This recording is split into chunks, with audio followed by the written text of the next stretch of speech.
Bravo 6. Going dark. Ah! So bright! Ah!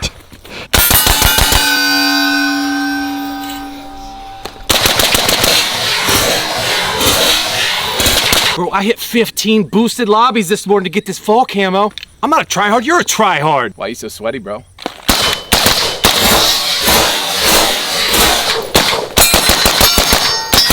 One v one me, bro. Rust, let's go. You don't even know my mom, bro. No, my mom would never do that. Owned. Boom, headshot. Boom, headshot. Yeah, I'll be on after work tomorrow, bro. Wait, hang on a sec.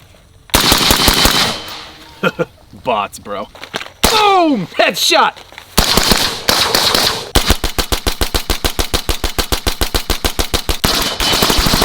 No, that's not modded, bro. I don't got a modded controller.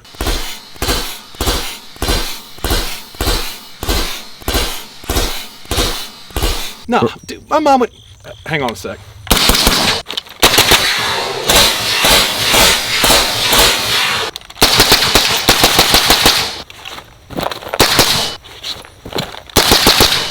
.360 no scope, bro.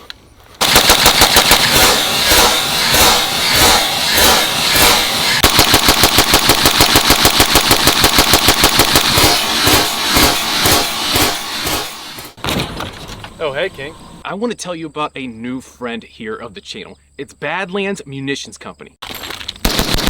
Training ammo, pistol ammo.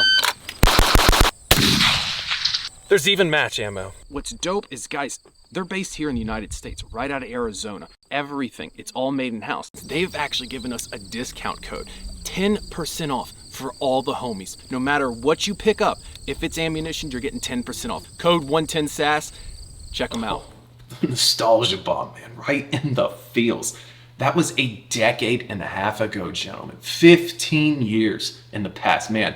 I'm talking staying up till 3 a.m. and undoubtedly the most toxic environment of our lives, maybe even of all time. I mean, if you really think about it, there's only 2 places in the entire world where you can find 12-year-old children screaming obscenities at grown-ass men. And I'm not talking about Chuck E. Cheese's because their parents are trying to make them leave. Obscenities they just learned 3 business minutes ago in the pregame lobby. Bro, I'm talking chihuahua built, ankle biting, pre-puberty Justin Bieber looking trolls screeching at you. You can hear their parents screaming in the background saying they're gonna send them to military school or whatever because they're absolutely unhinged individuals screaming to strangers on the internet about their morally casual mothers. I mean, come on. We're talking drop shot, scavenger perk, noob 2 running sweats. I prefer the term pro pipe though, much more sophisticated. Bro, imagine being 30 years old in 2009. You come home from a 69-hour work week at a job you hate. You need a little time just to unwind. So you crack a beer, you throw on your headset, fire up the Xbox 360, only to hear the high-pitched shrills and insults of a 13-year-old with a gamer tag of X, capital X, lowercase x, XXX, teabag your mama 69420. God, I wish there was a way to know you were in the good times without ever having left those good times. Guys, and we did it all running on pure poison. That is green Monster energy drinks, Mountain Dew, and nacho cheese Doritos. We spent hours of our lives, probably taking years off of our lives, gaming with strangers across the internet with definitely morally casual mothers getting roasted on repeat. So, JD's and Lettleman, welcome back to at least, I would say, the 5th greatest GunTube channel this side of the Mississippi. Guys, it's an honor to be in your presence. If you felt something tugging on them heartstrings there in that opening monologue, go ahead and hit that little subscribe button. Like and drop a comment for the YouTube algorithm gods. They will bless you with a 25 streak tactical nuke next match, guaranteed. This week's episode brought to you by Jimmy Buffett. Rest in peace, hero. Enjoy that cheeseburger in paradise, King. So, the reason you've gathered here today, one of the best ARs in the whole game of Modern Warfare 2. But in real life, the broken recoil, hit marking legend, the Remington Defense ACR Adaptive Combat Rifle. And what's that you say? A clone correct fall camo pattern? Bro, the drip, it's sensational. Like, here's a gun we literally grew up with. Not actually, but Kinda, yeah. I mean, there's a reason I got kicked out of my local airsoft match back in 2009. Could you imagine if we had these when we were kids? Even better, we got them when we're 40. So let's talk about it. First, let's do a fun fact. Did you know that Remington Defense, to quote, promote the Remington Defense ACR amongst young people, to make this gun in the game? Notice how it had Remington all down the side of it. Super correct, super crisp Remington logo down the side. And none of the others had their brand or manufacturers on it. Wild. I don't know if there's really ever been something like that in Call of Duty ever again. It's pretty crazy. But let's talk about the very beginning of this ACR. Now, guys, would you be surprised to know that this thing was actually designed and developed by a company that's known for making magazines? A little company called Magpul. Ever heard of them? Yeah, sure you did. Now, in 2006 AD, they may not have been as heard of as much, but back in 2006, the designers had a pipe dream of taking all the best features, all the pros from the HKG36C, an AR-15, the AR-18, the FN SCAR, and just combining them all into one ultra-light, ultra-rugged, extremely modular weapon system. Now, Magpul at the time, guys, they're nothing like they were today. Today, they're one of the biggest in the entire industry now, but back then they were pretty low-key, kind of a nobody, but definitely doing some rad stuff, of course, building their name in what they are today.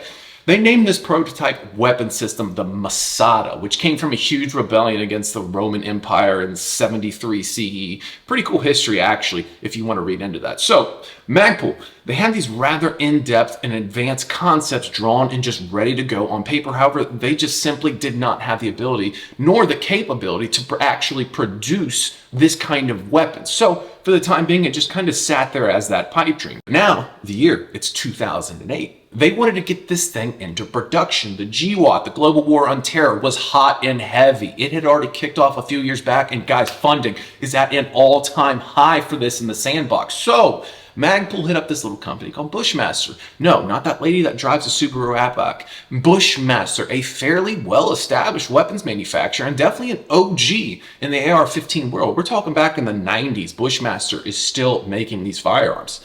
By 2010, rumors in the Army potentially wanting a permanent replacement for the M4, which was essentially a modified 50-year-old design at that time. And by August 2010, it had become official that the individual carbine competition had begun.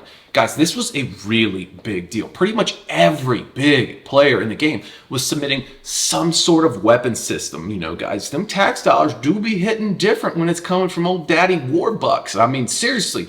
Everybody had some sort of skin in this game. It's nuts. I'll read you this list in a minute. Now, Bushmaster had this sister company at the time called Remington Defense, who was already pretty well established in the military with quite a few contracts and weapons downrange in combat under their belt. So it made sense to have this prototype submitted through Remington, while the exact same weapon minus select fire was released to the civilians under the name Bushmaster. Guys, there was Knight's Armament, Stag Arms, Smith & Wesson, Colt, Robinson Armament, Beretta, Adcore Defense, FN, LWRC, HK, of course, Remington Defense, and there's even a few more that I probably missed. So the list, it's stacked pretty deep. The competition is stacked. It was about to get juicy for whoever won this contract.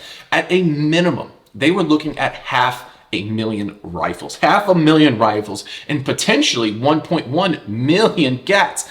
That's absolutely insane. That's a huge contract. The scale of that is just absolutely massive. But in the end, in true government fashion, on June 13th, 2013, the government audited the government and decided $1.8 billion that they had already spent on this program was a waste, and completely, they just scrapped the whole project. And with that, left the poor Remington Defense ACR rifle. It's on the shelf.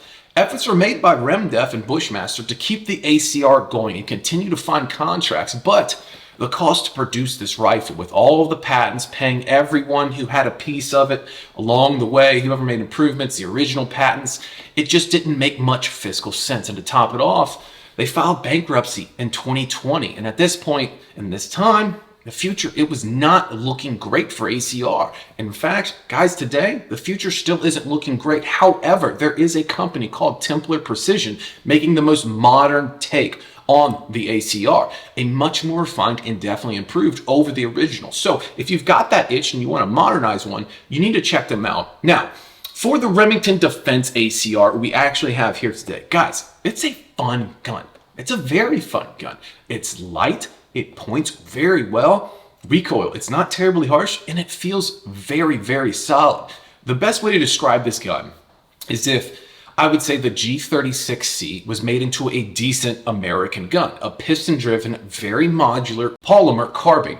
It's fully ambidextrous and is kind of an intuitive design back then, but low-key, we have learned over time, it's inherently kind of a dangerous design over a traditional paddle ambi system. So the bolt, it's right there in the trigger group. To catch and release the bolt, you have to play with this little lever. Now, if you're proficient with your weapon, this really doesn't matter too much, but guys, you know, the opportunity to ND your weapon when inserting a fresh mag and dropping the bolt with your finger just right there, if it slips or you're wearing big gloves, you could definitely find yourself giving it the old razzle dazzle desk pop. Hey Terry, I did my first desk pop.